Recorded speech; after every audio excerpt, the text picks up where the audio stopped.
لوگوں کے گھروں تک پہنچنے کا کلچر، لوگوں کی بہن بیٹیوں کی عزت اچھالنے کا کلچر خود حکومتی وزراء نے دیا ہے، تو پھر قوم بھی یہی سیکھتی ہے۔ تو میں سب سے پہلے تو یہ سمجھتا ہوں کہ اگر عمران خان کچھ کرنا چاہتے ہیں تو اپنے وزراء کی زبانوں کو تہذیب دے دیں، اپنی حکومت کی زبانیں کنٹرول کر دیں تو قوم بھی تہذیب سیکھ جائے گی۔ دوسری بات یہ ہے کہ یہ جو سوشل میڈیا کے ہم کہتے ہیں غلط استعمال، اس کے اندر بنیادی طور پہ قوم کی تعلیم و تربیت کی ضرورت ہے۔ جب تک اب وہ نہیں کریں گے، سوشل میڈیا کے مثبت پہلو زیادہ ہیں، منفی پہلو کم ہیں۔ سوشل میڈیا تعلیم کا ذریعہ ہے، تربیت کا ذریعہ ہے، بزنس کا ذریعہ ہے، رابطے کا ذریعہ اچھا رابطے کا ذریعہ ہے، اچھا آزادی صحافت کا آواز کو پہنچانے کا ذریعہ ہے۔ دیکھیں نا، قدغنوں کے دور کے اندر جب اینکرز کی زبانیں بند کی جا رہی ہیں، جب میڈیا چینلز پر کنٹرول ہے، جب آپ مرضی کے بغیر کوئی لفظ بھی نشر نہیں کر سکتے، تو سوشل میڈیا حقائق اور سچ کو پہنچانے کا ذریعہ ہے۔ اس کو بھی آپ دبائیں گے تو پھر معاشرہ گھٹن زدہ، حبس زدہ اور جبر زدہ ہو جائے گا۔ نہ اس کو دبایا جا سکتا ہے، نہ اس کو دبانے کی آواز کو قوم سپورٹ کرے گی۔ دوسری بات جو آپ نے ایک پہلے کہی تھی کہ دیکھیں جب کوئی واقعہ خدا نخواستہ ہوتا ہے اور سوشل میڈیا کے ذریعے وہ آ جاتا ہے، وہ واقعات کس طرح کے ہوتے ہیں؟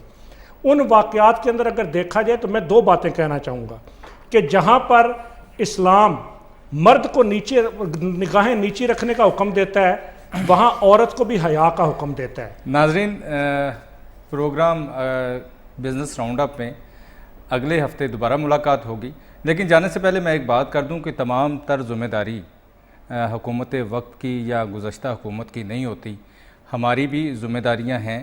ہمیں اپنے کردار پر بھی توجہ دینی چاہیے، ہمیں کچھ ایسا کرنا چاہیے کہ اجتماعی طور پہ اگر ہم بہتری نہیں لا سکتے تو انفرادی طور پہ بہتری لائیں، تاکہ ہم پاکستانی بھی اچھے ثابت ہو سکے اور پاکستانیت بھی ہمارے بیچ میں بہتر طور پہ ابھرے۔